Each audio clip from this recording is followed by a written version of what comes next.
오늘 새벽기도 함께 하시도록 성도님들 환영합니다. 우리 찬송가 121장으로 하나님 앞에 영광 돌려드리겠습니다. 121장 찬송입니다.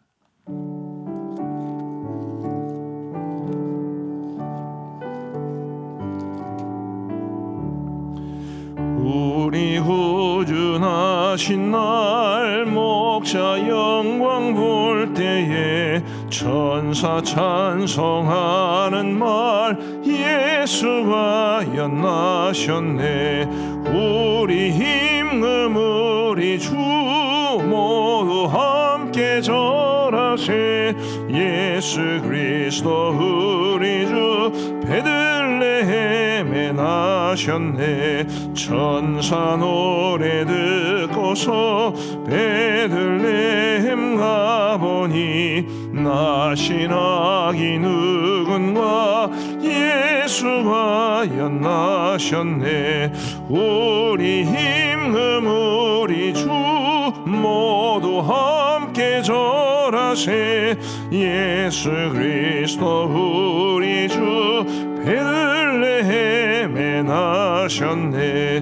목자처럼 우리도 나아가서 엎디세. 오늘 다윗 성에서 예수가 연나셨네. 우리 힘금 우리 주 모두 함께 절하세. 예수 그리스도 우리 주 베들레헴에 나셨네. 오늘 우리 하나님께 주시는 말씀은 누가복음 2장 1절부터 20절까지의 말씀입니다. 누가복음 2장 1절부터 20절까지의 말씀입니다.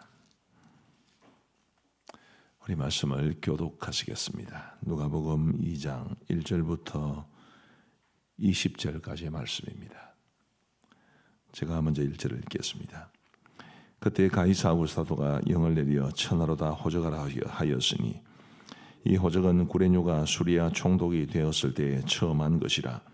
모든 사람이 호적하러 각각 고향으로 돌아가매 요셉도 다윗의 집 족속이므로 갈릴리 나사렛 동네에서 유대를 향하여 베들레헴이라는 다윗의 동네로 그 약혼한 마리아와 함께 호적하러 올라가니 마리아가 이미 잉태하였더라. 거기 있을 그때에 해산할 날이 차서 처다들 낳아 강보로 싸서 구유에 뉘었으니 이는 여관에 있을 곳이 없음 이르라. 그 지역의 목자들이 밤에 밖에서 자기 양떼를 지키더니 주의 사자가 곁에 서고 주의 영광이 그들을 두루 비추매 크게 무서워하는지라. 천사가 이르되 무서워하지 말라. 보라 내가 온 백성에게 미칠 큰 기쁨의 좋은 소식을 너희에게 전하노라. 오늘 다윗의 동네에 너희를 위하여 구주가 나셨으니 곧 그리스도 주시니라. 너희가 가서 강보에 쌓여 구유에 뉘어 있는 아기를 보리니 이것이 너희에게 표적이니라 하더니 호련히 수많은 천군이 그 천사들과 함께 하나님을 찬송하여 이르되 지극히 높은 곳에서는 하나님께 영광이요 땅에서는 하나님이 기뻐하신 사람들 중에 평화로다 하니라. 천사들이 떠나 하늘로 올라가니 목자가 서로 말하되 이제 베들레헴으로 가서 주께서 우리에게 알리신 바 이 이루어진 일을 보자 하고 빨리 가서 마리아와 요셉과 구유에 놓인 아기를 찾아서 보고 천사가 자기들에게 이 아기에 대하여 말한 것을 전하니 듣는 자가 다 목자들이 그들에게 말한 것들을 놀랍게 여기되 마리아는 이 모든 말을 마음에 새기어 생각하니라. 목자들은 자기들에게 이르던 바와 같이 듣고 본 그 모든 것으로 인하여 하나님께 영광을 돌리고 찬송하며 돌아가니라. 아멘. 혹시 오늘 121장 찬송 부를 때 그런 느낌을 받지 않으셨습니까? 본문을 읽어보니까 그렇게 생각이 되셨을지도 모르겠습니다. 성탄절 지난 지가 얼마 안 됐습니다만은 이제 누가복음 본문을 따라 묵상을 하게 되면서 원래는 이게 이제 다음 주일날 본문인데 특별 새벽기도 때문에 말씀을 바꾸게 되었다고 제가 말씀을 전해드린 바가 있습니다. 오늘 우리 예수님 이 땅에 처음 태어나셨을 때의 그 모습과 관련해서 우리에게 전해주는 이 말씀을 통해서 이 아침에 한 3가지 정도의 교훈을 한번 찾아보고자 합니다. 먼저 1절 말씀을 보시면 그때 가이사 아구스도가 영을 내려 천하로 다 호적하라 하였으니, 자, 이 말씀이 굉장히 많은 의미를 우리에게 던져줍니다. 가이사 아구스도, 이 사람은 아우구스토스라는 황제를 뜻합니다. 이 아우구스토스가 영을 내려 천하로 다 호적하라라고 이야기를 했는데, 쉽게 말하면 그냥 인구조사를 정확하게 한다는 뜻인데요. 고대 세계의 황제들이 인구조사를 명하는 것은 대개 보면 이제 징세를 위한 것이었습니다. 누가 태어났고 인구가 얼마나 되고 하는지가 세금을 거두는 데 있어서 가장 기본적인 것이었기 때문에 이 아구스토가 당시 로마가 지배한 그 전 영역에서 이제 징세를 위한 인구조사를 시행하게 되었고, 그 인구조사가 단지 사람의 수를 세는 것이 아니라 각자 자기의 고향으로 돌아가서 그곳에서 호적을 이제 조사하는 것이었기 때문에 그 당시 요셉과 마리아는 나사렛이라는 동네에 살고 있었는데, 바로 이 천하로 다 호적하라는 명 때문에 베들레헴으로 가게 되었고, 그래서 베들레헴에서 아이를 낳게 되었습니다.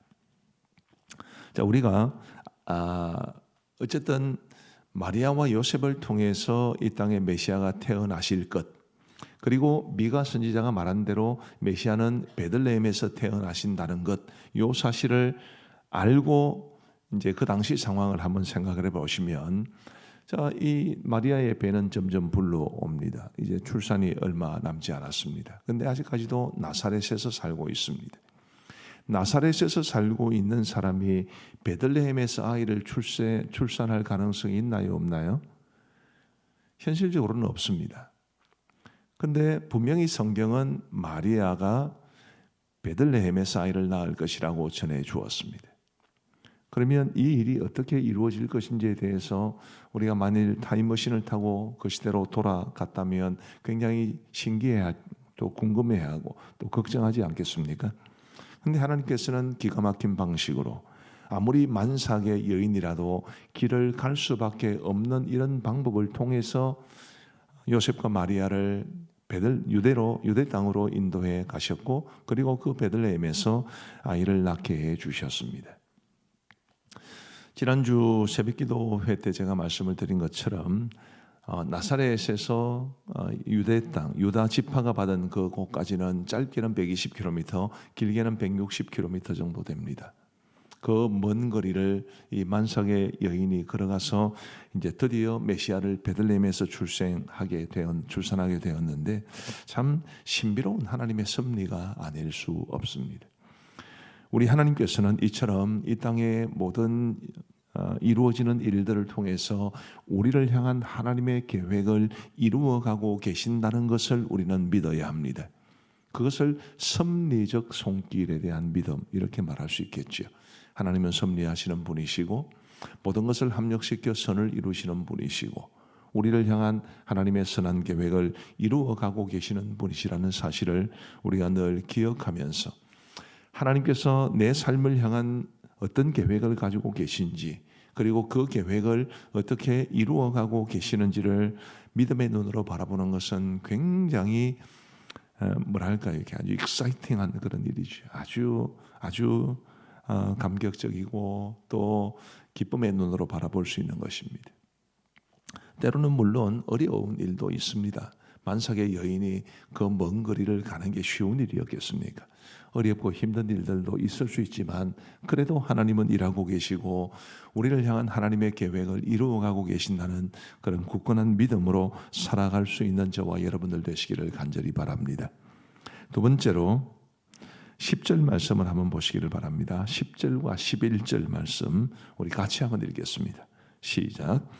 천사가 이르되 무서워하지 말라.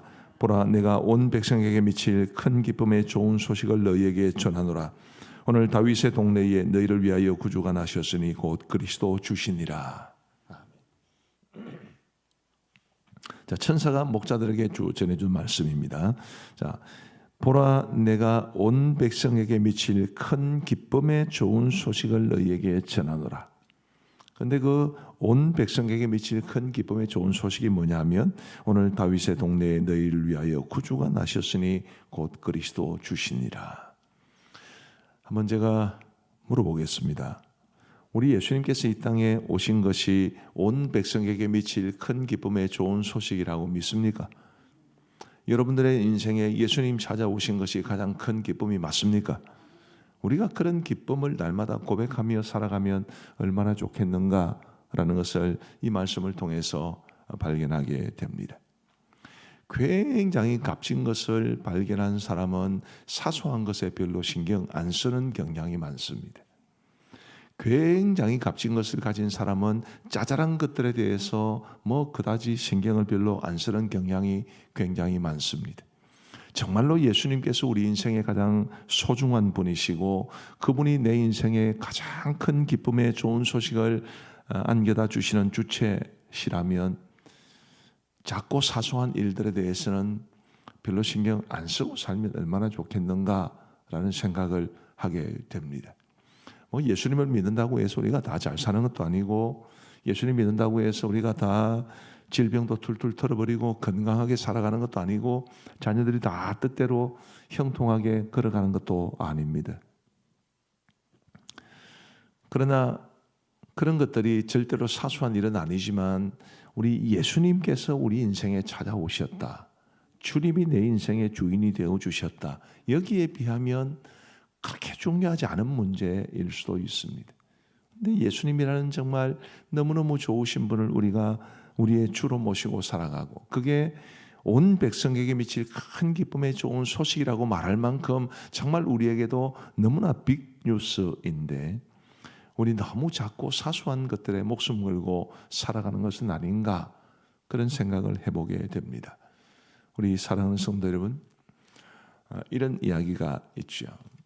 누군가가 어떤 선생님인지 교수님인지 학생들에게 이제 큰 돌, 그다음에 작은 돌, 그다음에 자갈, 그다음에 모래 이것을 가지고 학생들에게 어떤 통을 주면서 그 통에 이 모든 것을 다 넣는 것에 대해서 가르쳐 준 바가 있습니다.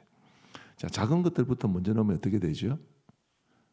작은 것들부터 먼저 넣으면 큰 것들이 들어갈 여지가 없습니다. 그리고 다 채워지지도 않습니다. 큰 것들을 먼저 넣고 그 다음에 작은 것들을 중간중간에 넣고 마지막에 모래를 부으면 다 들어갈 수 있습니다. 우리의 삶의 우선순위를 바르게 세운다는 것이 그만큼 중요하다는 것을 말해주는 것인데 우리의 삶의 최우선순위는 누구셔야 합니까? 예수님이셔야 하는지.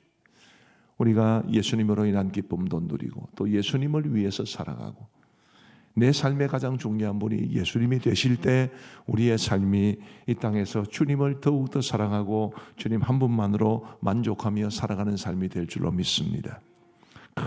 크고 중요한 것을 가지고 있는데 아주 작고 째째한 그런 것들을 가지고 너무 마음 쓰지 마시고 우리 주님 그분이 정말 내게는 가장 소중하신 분, 천하와 또 바꿀 수 없는 최고의 내 삶의 보배 같으신 분이심을 늘 고백하며 주님 한 분만으로 만족할 수 있는 우리 모두가 되기를 주님의 이름으로 축복합니다. 마지막 세 번째로 이 베들레헴의 목자들이 천사들이 전해준 그 말을 듣고 난 이후에 어떻게 했는지를 한번 보십시다. 15절 말씀에 보시면 천사들이 떠나 하늘로 올라가니 목자가 서로 말하되 이제 베들레헴으로 가서 주께서 우리에게 알리신 바 이 이루어진 일을 보자 하고. 자, 천사로부터 예수님이 태어나시다는 이야기를 들었습니다. 그들이 취할 수 있는 길은 두 가지입니다. 하나는 그런가 보다 라고만 생각하는 것이고 다른 하나는 이들처럼 이제 베들레헴으로 가서 주께서 우리에게 알리신 바 이 이루어진 일을 보자라고 말하고 직접 달려가는 것이었습니다. 아마 저같이 좀 게으른 사람들은 그 말을 듣고도 그런가 보다 했을지도 모르겠습니다. 그런데 이 목자들은 그렇게 하지 않고 직접 베들레헴으로 가서 그 베들레헴에 이 땅에 하나님께서 주실 최고의 기쁜 소식이 되는 그 메시아의 탄생을 자신의 눈으로 보기를 원했습니다. 그리고 16절 말씀해 보시면 빨리 가서 마리아와 요셉과 구유에 누인 아기를 찾아서 보고 천사가 자기들에게 이 아기에 대하여 말한 것을 전하니. 여러분, 이 목자들이 자신들이 뭔가를 하고 있다는 것을 좀 주목해 보시기를 바랍니다. 갔습니다. 보았습니다. 그리고 천사들이 자신들에게 전해준 것을 자기 입으로 전했습니다. 20절 말씀해 보시면 목자들은 자기들에게 이르던 바와 같이 듣고 본 그 모든 것으로 인하여 하나님께 영광을 돌리고 찬송하며 돌아가니라. 자, 그들은 또 하나님을 찬송했습니다. 자신들이 듣고 본 그 모든 것으로 인하여. 이 말씀을 보면서 우리가 신앙에 있어서 자신의 체험이 얼마나 중요한가라는 것을 깨닫게 됩니다. 내가 하나님께서 전해주신 말씀을 믿고 받아들이고, 내가 하나님의 말씀대로 살고, 내가 주의 은혜를 체험하고, 내가 체험한 그 주의 은혜를 사람들에게 내 입으로 말해주고, 내가 내 입으로 하나님을 찬송하고 하는 이런 일들이 얼마나 중요한지 알 수 없습니다. 관성적 법칙이라는 것을 지난주 새벽 기도를 통해서 한 말씀을 드렸는데, 그냥 해오던 대로 하는 게 관성의 법칙이지. 교회 어릴 때 다녀왔으니까 다니시는 것이고, 예배 어릴 때부터 드렸으니까 드리는 것이고, 그런 관성적 법칙에 의한 신앙은 참 우리 경상도 말로 희마리가 없는. 근데 오늘 이 목자들이 우리에게 보여준 모습처럼 직접 체험하는 것이 얼마나 중요한지를 우리는 알아야 합니다. 우리 사랑하는 성도 여러분, 체험이라고 하는 것이 공중에서 뚝 떨어지는 것이 아닙니다. 내가 열정을 가지고, 내가 열심을 가지고 살아가면 하나님께서 우리에게 크신 은혜를 베풀어 주시는, 그게 하나님의 영적인 방식입니다. 나는 아무 생각 없는데 하나님께서 내 머리끄댕이 잡으시고 하나님이 원하시는 은혜의 길로 달려가는, 저는 그런 모습은 기대하기가 어렵습니다. 내가 하나님을 찾기를 원하는 열심을 가지고 있을 때, 내가 뭐든지 하려고 할 때 하나님께서 그런 우리의 모습을 보시고 은혜를 베푸시고 체험적 신앙을 주시는 것이라고 믿습니다. 부디 저와 여러분들이 오늘 이 하루를 살아가면서도 주님의 은혜를 체험할 수 있는, 내가 내 발로 교회를 찾고 내 입을 벌려서 찬송을 하고 내 눈으로 성경을 보고 내 귀로 말씀을 듣고, 하나님께서 우리에게 말씀을 주실 때에 내가 결단하고 내 삶의 자리에서 내 손과 발과 입으로 하나님의 말씀대로 살아가려고 노력하고, 내가 무릎 꿇어 기도하고 내가 내 입을 벌려 기도하고, 그렇게 주님 앞에서 보다 적극적으로 능동적으로 나에게 주어질 하나님의 은혜를 사모하며 최선을 다할 때 하나님께서 그때 우리를 만나주시고 우리에게 체험의 은혜를 주실 줄로 믿습니다. 들어도 들은 둥 마는 둥, 예배를 드리고 찬송을 하고 기도를 해도 그냥 하는 둥 마는 둥, 그렇게 하지 말고 정말 우리가 우리의 보다 적극적인 이런 자세, 그런 자세 위에 하나님이 부어주시는 체험적 은혜, 이런 귀한 은혜가 우리 모두에게 있게 되기를 주님의 이름으로 축복합니다. 기도하시겠습니다. 하나님 아버지, 감사합니다. 오늘 1월 둘째 주일 이 새벽에 저희들의 단잠을 깨우시고 우리 주님 앞에 새벽자단 싸울 수 있도록 인도하여 주신 것을 진심으로 감사합니다. 하나님 아버지, 오늘 주신 말씀 우리에게 우리 마음속에 깊이 새길 수 있도록 인도하여 주옵소서. 모든 것을 합력시켜 선을 이루시는 우리 하나님의 그 섭리적 손길에 대한 굳건한 믿음이 있게 하여 주옵시고, 예수 그리스도께서 정말 나에게 최고의 기쁜 소식이 될 수 있도록 인도하여 주옵시고, 체험적 신앙을 가지고 이 땅을 살아갈 수 있도록 은혜를 베풀어 주옵소서. 아버지 하나님, 오늘 우리 가음정교회 모든 성도들의 하루를 지켜 주옵시고 주의를 허락하여 주옵사오니 우리 모든 성도들이 정말 우리 주님 앞에 나와 예배하는 것이 그들에게 가장 큰 행복이 될 수 있도록 도와 주옵시고, 주여 우리 주님 앞에 나와 예배를 드릴 때에 그들의 발로 찾아오고 그들의 입으로 찬양하고 그들의 귀로 말씀을 듣는 가운데 하나님이 부어주시는 놀라운 은혜가 있게 하여 주옵소서. 자비로우신 아버지 하나님이여, 우리 감정교회 모든 성도들이 주일을 복된 날, 거룩한 날로 여기며 성수할 수 있도록 도와주시옵고, 그런 가운데 하나님께서 우리에게 주일에 주시는 은혜가 충만할 수 있도록 인도하여 주옵소서. 아버지 하나님, 오늘 선교금 작정이 있는 날입니다. 주님이여, 올 한 해 우리가 보내는 선교사로서의 사명을 감당하기 위한 첫 출발과 같은 이 선교금을 작정하는 일에 우리 성도들이 믿음을 가지고 헌신할 수 있도록 도와주옵소서. 3부 예배 후에는 예결산 공동회도 있습니다. 2022년 한 해 동안 하나님께서 우리에게 베풀어 주신 은혜에 대해서 감사할 수 있는 공동회가 되어야 하여 주옵소서. 오늘 저녁 예배는 재직 헌신 예배로 하나님 앞에 드립니다. 우리 하나님께서 우리에게 주신 모든 직분, 그 직분을 받으신 모든 성도들이, 모든 직분자들이 하나님 앞에 헌신을 다짐할 수 있는 오늘 저녁 예배가 될 수 있도록 인도하여 주옵소서. 아버지 하나님, 올 한 해 새로 고침이라는 목회 주제를 가지고 열심히 달려가고자 합니다. 우리의 신앙에 있어서, 우리의 삶에 있어서, 우리의 공동체와 가정에 있어서 새로 고침이 일어나게 하여 주옵소서. 아버지 하나님, 1월달 우리 새로 고침을 위한 태도는 변화의 의지로 정했사온데, 주님이여, 우리가 살아왔던 방식대로 살아가는 것이 아니라 변화의 의지를 가질 수 있도록 성령 하나님께서 내 삶 가운데 이루어질 놀라운 일들을 사모하며 변화의 의지를 가지고 우리에게 주어진 하루하루의 나날들을 믿음으로 살아갈 수 있도록 인도하여 주옵소서. 자비하신 아버지 하나님, 이제 오늘 우리 교회에서 드려진 모든 예배, 모든 회의, 모든 모임 가운데 주님께서 함께 하시기를 간절히 원하옵고, 특별히 우리 다음 세대, 우리 교육부서의 예배와 교육활동 위에 은혜를 베풀어 주옵소서. 아버지 하나님이여, 모든 교육부서들마다 하나님의 기뻐하시는 예배가 드려지게 하여 주시옵고, 오늘 교육부서에서 예배를 드리는 모든 아이들의 심령 가운데 주님 주시는 은혜가 충만하게 하여 주옵소서. 감사를 드리오며 예수님 이름으로 기도하옵나이다. 아멘. 이제 우리 개인적으로 기도하시겠습니다.